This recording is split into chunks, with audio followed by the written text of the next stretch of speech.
Are very funny. Oh, thank you. You really crack me up. Oh, you're good? Oh, you have to say that compliment Yeah. again. I'll go, oh, thanks. Same way you said it. Same way I said it. Are you good? Okay, we're ready. You are so funny. I really laugh at you. Have you always been funny? Well, I've always behaved in an idiotic fashion in my own life. It's only recently I've been able to sort of do sillier things on camera, as I was always sort of cast as the straight girl for a long time. Yeah. But it's kind of nice. I mean, it's quite frightening at first. Austin Powers is my first comedy on film, and I remember when I first got that offer, I read it and I thought, this is the funniest script I've ever read, but there is no way I'm doing that, because I'm going to make a real fool of myself. And then my boyfriend Hugh read it and went, you're insane, this part was, it looks like it was written for you. And then later Mike said, oh, I did write it for you. But I really didn't want to do it, and he sort of made me do it, because I make him do things all the time, so he said it was my turn to make you do something. And so I did it. And since then I've just been sort of offered a few more, and I'm kind of getting into it a little bit more. That's so interesting, because I would have thought that you were, you know, set out sort of for more comedic roles, but it wasn't like that at all.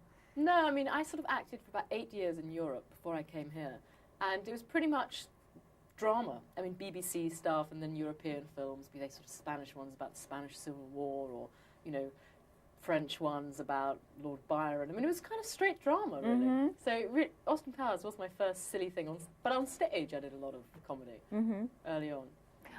What was it that first sort of drew you into EdTV? Before I'd even read the script, the fact that Ron Howard was directing it was enough for me to say, yes, I'll definitely meet him. That's fab. And then, of course, when I read it, it had such sort of astonishing parallels with my own life that it was irresistible. And then when I heard the cast that they'd got together, you know, it was just fab. I couldn't wait to be part of it. You know, I thought about that when I was reading, you know, all the different people that were involved, that so many of you, Matthew, yourself, Ellen, have sort of had that situation where, and I don't know whether you liked it at first, but you sort of become the focus. And I would assume you kind of like that at first, getting all the attention. I mean, isn't that kind of what you like? And then all of a sudden, you don't like it. You're sick of it, you know? Could you relate to that? Yeah, I think you can. I think it's very difficult because it's so mixed up with success and fame, and they're really both two very different things. And in most people's lives, they're not linked at all. You know, you can be a very successful businessman, it's nothing to do with fame. So it's a very separate issue with our industry. It is linked. I mean, you know, to be successful, you have to be well known, so therefore you have to publicize your things, therefore you have to expect to be in the public eye. So there's an awful lot of it that goes with the territory, and that's why, you know, we do reasonably well and live in the houses we live in. So it's very hard to complain and be seen to be whining. But obviously, as you know, people can see in this movie, it's not all roses.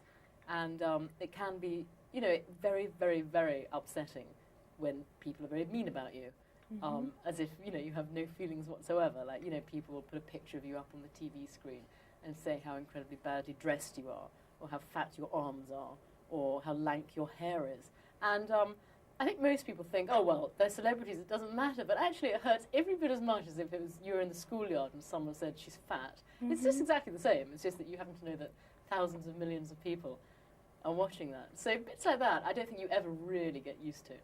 And the other frustrating thing I would think is the sense of losing control, like Ed in the movie, and like I'm sure you felt. You want to control. Okay, I just want to go to the grocery store and have my hair in a ponytail. Now stop looking at me. I mean, that control thing is kind of a... I don't think it's really reasonable to object to people who pay to go and see you and things if they look at you, because that is what you signed on for in a way. So I don't mind that. I don't object to any sort of reasonably polite person saying, I liked you in something, would you sign this, you know, would you sign my daughter's whatever, can we take a picture? I don't really mind that, because if it wasn't for them, I really would not be sitting here today talking to you, so that's fine. Sure. I think it's when it's people who are making money out of you, taking your picture looking bad in the grocery store, knowing they can make, you know, $50,000 or something out of that picture because they've got a picture of you looking terrible. That's kind of really hideous when that happens, and you do get very angry about that, because they're not your friends, and they don't pay to see you either. What was it like working with Matthew? I found him adorable. Really, really one of the nicest people I've ever had to work with. Very easygoing. And our scenes were potentially quite sort of difficult, you know, because we're sort of rolling around the table and French kissing and doing all that sort of thing. And that's, you know, if you don't have a very big part in a movie, it's kind of weird, sort of going in, rolling around a table and leaving. It's, you know, it does feel a little weird, but luckily he was really cool and very sweet. Yeah, because it wasn't like you had time to sort of develop. No. Okay, first we're walking through the park, No. and then we're having lunch. It's like, hello. Not at all. And, you know, if you are on a movie for 3 months, you know, it's just part of something. But when that's all you're doing, it is strange. But he made it very, very easy by being very relaxed. And I'm very relaxed, too, about that sort of thing. But very often, I find it's boys who get in much more of a state about sort of romantic love scenes. Really? And girls, yeah, they get very nervous. Maybe they just get nervous around you. I don't think so. Well, because, you know, you're Elizabeth Hurley. I mean, come on, we were all talking about it. I was like, oh, my God, isn't she incredible looking? Oh, you. It's true, though. It's really true. No, I don't think it's me. I think all boys get nervous. And boys are way more nervous to do... I mean, obviously there's no nudity in this film. Right. But boys on the whole are way more nervous about doing nude scenes than girls. Really nervous. Now, were you familiar with Ron Howard being Richie Cunningham in Happy Days? Do you remember watching that as a little kid? We got Happy Days, very much so, yeah, and I adored it. Yeah, isn't Yeah. that funny to see him now? And I mean, I have never met him before, but I'm wondering if I'm going to look at him like Richie Cunningham. Oh, he's so sweet. Is he? He is kind of like Richie Cunningham. I mean, he is. He's just adorable. He's every inch as nice as he was in that.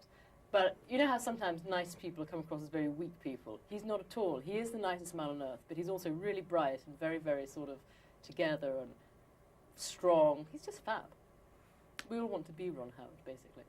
You know, yeah, exactly. You know, it's interesting because you really only had scenes, now that I think about it, with Matthew, that's Yeah. it. Yeah. Yeah, so you were kind of like just jumped in and jumped out. Yeah, it's very weird because we're doing all this ensemble stuff now and we're all having lunch together and doing press together, but none of us ever met each other. Oh, what Like about Jenna Wyatt? didn't have any scenes with That's right. Ellen or with Rob Reiner or with, she maybe had 1 or 2 scenes with Woody.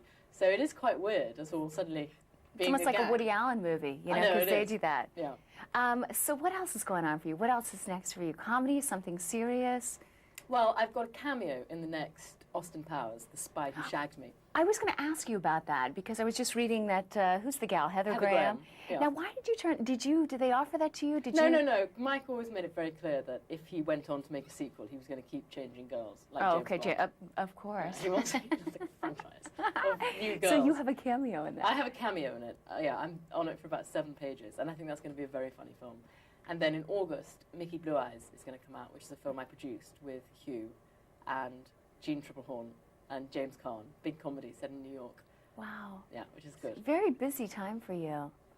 It's quite busy, which is nice, because I had many years when I wasn't busy and very much wanted to be. So I'm sort of grateful for every day I work. With Hugh being so busy, do you all feel that you have to, you know, make this concerted effort to be together? I would imagine that you would. No, we're together way too much of the time. I think it's sort of a relief to be here and he's in London. No, because we've produced 2 movies together. Like Mickey Blue Eyes took the whole of last year, and we're still doing post-production now. We weren't out of each other's sight for almost a whole year, apart from when, you know, I came and did this, and I did Austin Powers, and I do my Estée Lauder contract, and he made another film too with Julia Roberts. So we managed to escape each other for a little bit. But no, we're together an awful lot because you know we have the same office and everything. Wow, that is a lot. Whew. I was reading in your little bio, I don't know, somebody cranked one out of a computer that, I think this was you, yeah, it was you, not Jenna, that you, getting married wasn't something that really was at the top of your list. Is that true? Yeah, it's not really something I ever think about until, no offense, journalists ask me. It's not, no, I've never really addressed it Why in do you any think that serious is? fashion. Well, I don't know, Hugh and I have been together for a very long time How now. long? Probably longer than most people are married for. Well, nearly 12 years. Wow. It is a long time. And I guess we can't really imagine being with anybody else. But I don't know, I think we're both kind of quite immature, actually. And it seems to be a very grown-up thing to get married. And I don't think either of us have ever particularly felt we've reached that maturity, which is ridiculous, because I'm now 33 and he's 38, so we jolly well ought to be mature. But we still feel actually rather childish, but that's that. Good answer.